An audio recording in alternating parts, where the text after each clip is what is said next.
this is Nandini Thakur and today we'll discuss about Pune Porsche car accident.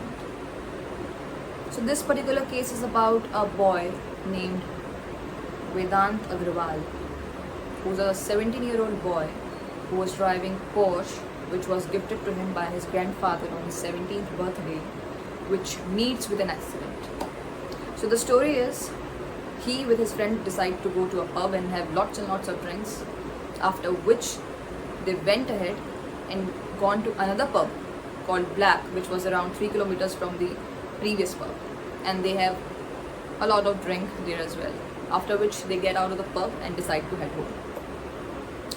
Vedant Agrawal was driving Porsche while his driver was seated inside with his two friends, of course, which was present.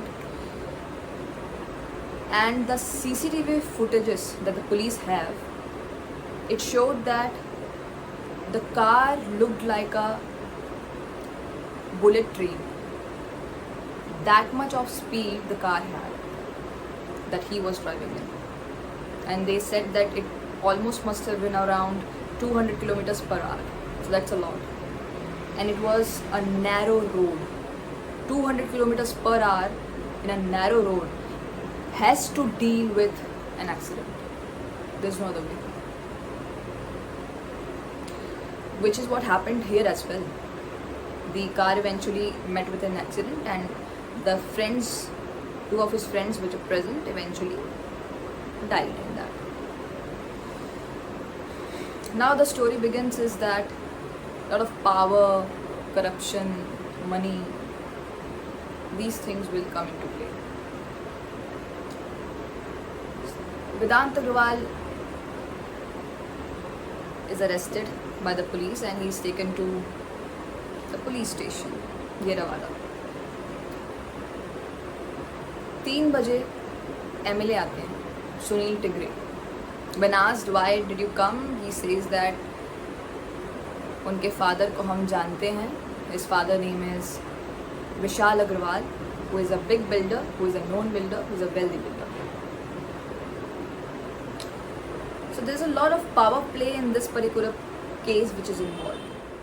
And even more so, 2 doctors and 1 peon, they were bribed to swap the blood reports of the teenager, which eventually of course led to the arrestment of them.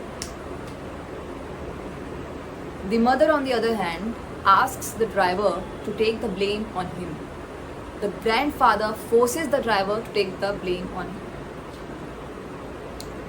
What's even more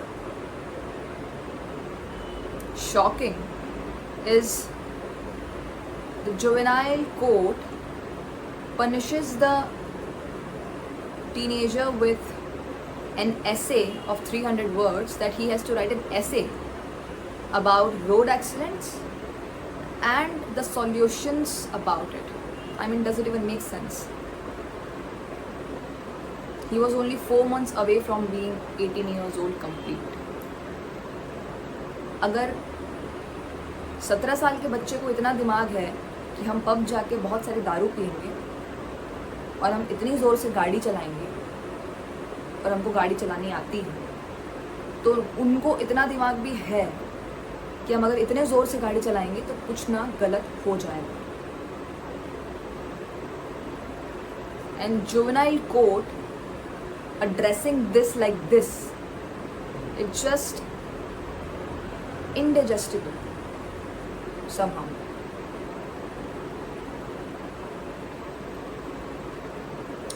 Now the boy is under supervision in the city, but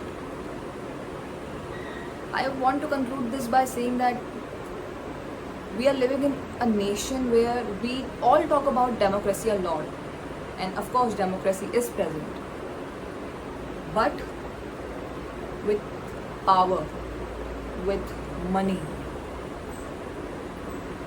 anybody can get rid of any cases which get to them. So the chances of getting saved are much higher and almost decided that you will be safe. we are living in a country like that. After, of course, viewing cases like these, addressing events like these, it also makes a lot of difference. And of course, he was also charged under the section 304 and not 304A. 304 deals with culpable homicide, killing of a human without intending to do so.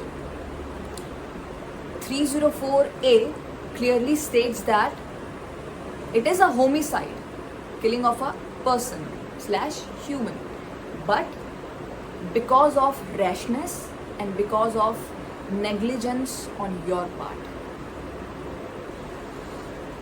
This particular case must have been put under the section 304A and not 304.